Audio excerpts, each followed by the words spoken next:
Hello, Cinemaster lovers.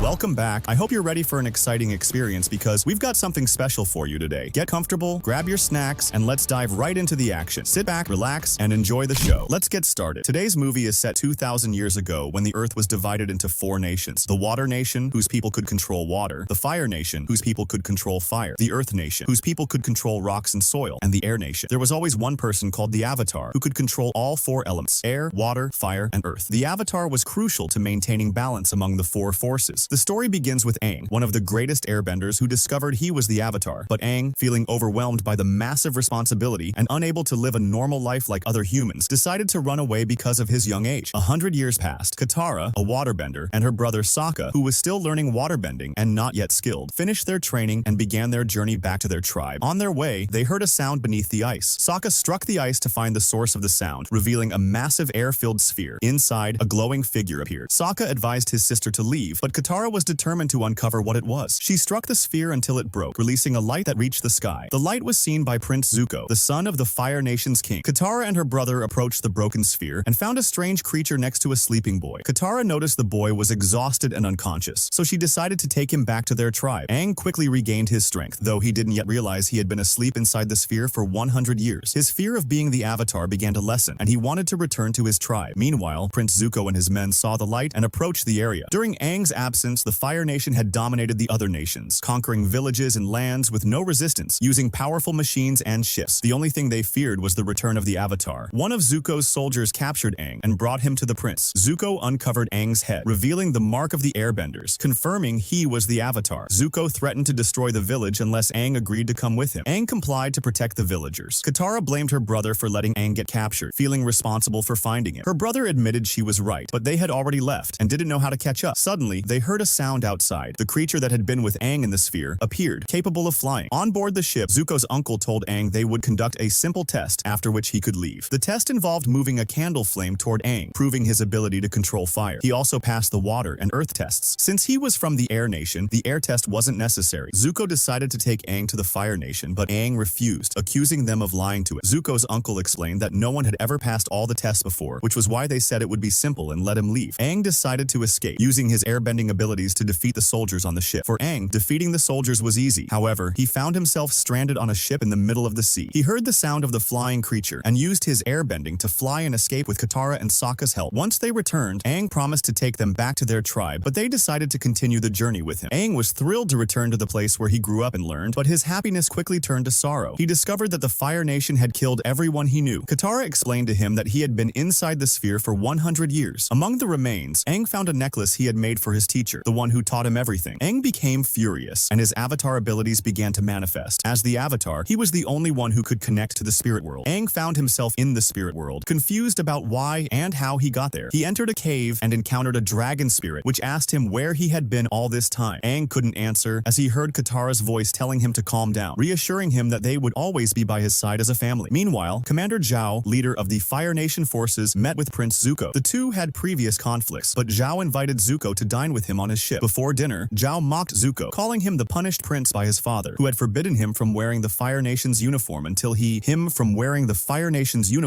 he could capture the Avatar. Zhao sarcastically allowed Zuko to wear the uniform, mocking him like a child excited about new clothes. Zuko became furious, declaring he would find the Avatar and regain his father's forgiveness, forcing Zhao to bow to him again. Aang decided to confront the Fire Nation, but first he needed to let people know the Avatar had returned. The Fire Nation had occupied most of the world, so Aang needed to give people hope to fight back. Many began to believe in Aang and joined his side, convinced that the Avatar would save them from the Fire Nation's tyranny. Aang traveled from village to village, fighting Fire Nation soldiers in front of the people. In every village they liberated, the villagers would hang posters of Aang, declaring the Avatar's return. However, Aang faced a significant challenge. He had run away before learning to control the other elements. He could only control air. Katara, being a beginner, had limited knowledge to teach him. Aang realized he needed a teacher to help him master waterbending. He remembered the spirit world and the dragon he had encountered, believing that reconnecting connecting with the spirits could guide him further. He takes the flying priest and heads to the Temple of the Northern Winds to look for anyone who can help him or provide him with useful information or a way to reconnect with the knowledge of the spirits. However, he finds the temple abandoned and the priests there dead. By coincidence, someone else arrives at the temple at the same time. He asks him about what happened and where the people who were there went. He tells him that the soldiers of the Fire Kingdom were responsible for this. After the man realizes that he is talking to the Avatar, he tells him that there is a place in the temple that the Fire Kingdom's soldiers couldn't reach, and it might be of help. He takes him there, and they find that the place contains all the past avatars throughout the years. Unfortunately, the man turns out to be a traitor, and the Fire Kingdom's soldiers had anticipated Aang's movements and set a trap. They were ready to kill Aang easily because of their large numbers. At this moment, the spirits communicate with Aang and tell him to go to a place where a great teacher will teach him how to control water. This teacher is located in the Northern Land. When Aang regains consciousness, he finds Commander Zuko in front of him. Zuko tells him, "What do you want from me?" Aang replies, "I don't want anything from you. Don't worry, I won't kill you because if I do, another avatar will come to replace you. You will remain in captivity and return with me to the Fire Kingdom's king." While Commander Zuko celebrates with his soldiers for capturing the avatar, a masked individual sneaks into the place where Aang is being held and frees him. After a fight with the Fire Kingdom's soldiers, the masked individual gets injured and reveals himself to be Prince Zuko. He had freed Aang to ensure that Commander Zuko wouldn't claim victory over him. Aang then takes Zuko and leaves him in a safe place before heading to the city the spirits had told him about to start learning waterbending. He introduces himself to the city's princess and tells her that he is the last airbender because the Fire Kingdom had killed them all. He explains that he needs to learn how to control water. After Aang proves to her that he is indeed the last airbender, she assigns her commander to teach him waterbending. Aang realizes that the reason he struggles to learn waterbending is his anger over the death of his entire family and his constant feeling of guilt thinking he is to blame. After a period of training, the Fire Kingdom manages to locate him and sends soldiers and ships to capture him before he masters waterbending. Aang learns that the Fire Kingdom's soldiers are at the city's gates. He decides to communicate with the spirits and asks the dragon spirit for guidance. The spirits advise him to show the power of the ocean. He understands what he must do. The Fire Kingdom's soldiers reach the city, but Aang is undeterred. He climbs the city walls and decides to demonstrate the true power of the ocean and the Avatar's abilities. He manages to control an enormous amount of water, far beyond what any waterbender could control. It becomes clear to the Fire Kingdom's soldiers that the Avatar has returned. Although Aang has the ability to kill them, the Avatar is not supposed to harm anyone. He simply gives them a glimpse of his power and strength. At this moment, everyone bows in respect to Aang, acknowledging him as the Avatar. Katara reassures him, telling him that the responsibility he carries is one he can handle, and that they will always stand by him. Aang accepts his role as the Avatar and takes on the responsibility of restoring peace and prosperity to the four nations, ensuring that no nation oppresses or wrongs another. Zerenia, ensuring that no nation oppresses or wrongs another. The movie ends on this note. If you liked today's video, don't forget to like, subscribe to the channel, and activate the bell to receive all new updates. See you in the next video. Goodbye.